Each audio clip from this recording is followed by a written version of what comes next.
បាទនេះគឺជាវីដេអូវគ្គ2សម្រាប់បងប្អូនដែលតាមដានវីដេអូវគ្គ1គឺម្សិលមិញគឺបានត្រឹមតែក្រងដៃទេបាទអានេះគឺជាវីដេអូទី2ដែលខ្ញុំផលិតវាឡើង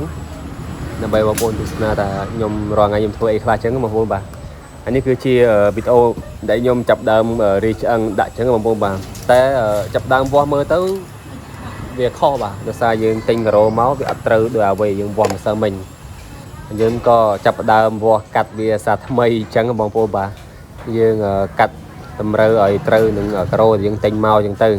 បើសិនជាខុសយើងពិបាកកាត់ការ៉ូវាវិញឆ្ងាយទៀតអញ្ចឹងយើងកែវាបន្តិចទៅបាទហើយយើងវាយបញ្ចូលវិញទៅគឺវាត្រូវនឹងការ៉ូរបស់យើងហើយអញ្ចឹងបងប្អូនអាចទស្សនាវីដេអូនោះបានអញ្ចឹងណាបាទហើយអានេះខ្ញុំចាប់ដើមកាត់ត្រឹមហើយបាទកាត់ត្រឹមវាឲ្យបានស្មើកាត់វាពាក់សឹងពាក់កណ្ដាលបងប្អូនបាទដោយសារខ្ញុំវាស់ម្សិលមិញខ្ញុំយកតាមគំរូ60ទំហំវាតែឥឡូវវាទៅទិញវាអត់មានអា40នោះទេវាមានតែ48បាទការ៉ូអញ្ចឹងខ្ញុំក៏កែវាឲ្យត្រូវនឹងទំហំការ៉ូទៅបាទអញ្ចឹងវីដេអូនេះរៀងវែងបន្តិចអញ្ចឹងបងប្អូនបាទបងប្អូនអាចទស្សនាតាមដំណើរហ្នឹងទៅមើលសាច់រឿងខ្ញុំធ្វើក្នុងថ្ងៃហ្នឹងទៅហើយចុងក្រោយវានឹងចេញលទ្ធផលបែបណាដែរបាទនេះគឺជាការ៉ូរបស់យើងហើយសម្ភារៈដៃឆ្អឹងដែលខ្ញុំត្រូវយកមកដាក់រៀងអញ្ចឹងណា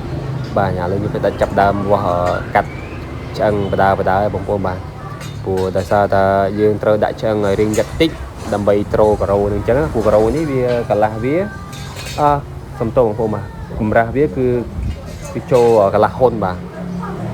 ញ្ចឹងវាក្រាស់ដែរហើយធ្ងន់មែនទែនបាទអញ្ចឹងដល់ពេលយើងដាក់មកក្លឹបស្អាតមែនទែនបាទនេះឆ្អឹងរបស់យើងបាទខ្ញុំកាត់ទេបងប្អូនបាទឆ្អឹងយើងរាហើយបាទយើងរាបែបហ្នឹងមកបាទហើយបន្ទាប់មកចាំយើងធ្វើការយកការ៉ូយើងមកដាក់ពីលើតែមុនដាក់យើងសម្អាតវាសិនបងប្អូនបាទនេះក៏ខ្ញុំថតចែកម្លែកជូនបងប្អូនទៅទេ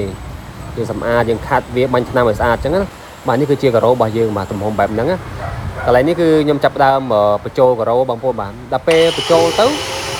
ពីមុខមកយើងត្រឹមត្រូវអស់ហើយដល់ពេលចុងក្រោយហ្នឹងវាខុសគ្នាបន្តិចបងប្អូនបាទយើងលើប្រហែលជា2-3លីបាទចឹងខ្ញុំត្រូវជាចោលបាទខ្ញុំជាចោលហើយបានដាក់ចូលបងប្អូនបាទតែយើងជាគឺជាឲ្យស្អាតចឹងបងប្អូនបាទជាឲ្យត្រង់ឲ្យស្មើចឹងទៅដល់ពេលយើងដាក់ចូលក្នុងដែកយើងផ្លុកមកគឺស្មើរឹមហាប់ណែនស្អាតតែម្ដងបាទអញ្ចឹងមិនថានៅពេលដែលយើងយល់ពីវាច្បាស់គឺយើងធ្វើលឿនបងប្អូនបាទនេះខ្ញុំតម្លាក់ចូលហើយបាទចាប់ដើមតម្លាក់ចូលហើយគិតថាវាអត់ចូលទេមើលទៅត្រូលពីក្រោមហ្នឹងបាទដាក់បោះភ្លឹបអាយ៉ាចូលតើនេះបាទចូលអញ្ចឹងមិនថាវាត្រូវហើយបាទជោគជ័យហើយបាទការងាររបស់យើងបាទអញ្ចឹងក្នុងថ្ងៃនេះគឺខ្ញុំបានបង្ហើយក្រងឆ្អឹងហើយនឹងដាក់តម្លាក់ការ៉ូចូលបាទធ្វើមកមួយសមិទ្ធផលតន់ហើយតែបាញ់ឆ្នាំឯនេះតែផ្សារហើយក្រងឥឡូវរៀបចំដាក់ការ៉ូតែមិនតបបិទកៅនេះមេជាងមកត្រួតការងារបាទអែមចំណេញលុយកាត់ចូលប្រលេងយើងវិញបាទអញ្ចឹងសរុបមកការងារនេះមិនតន់ហើយ 100% ទេគឺយើងនៅបិទកៅនៅថ្ងៃស្អែកវគ្គទី3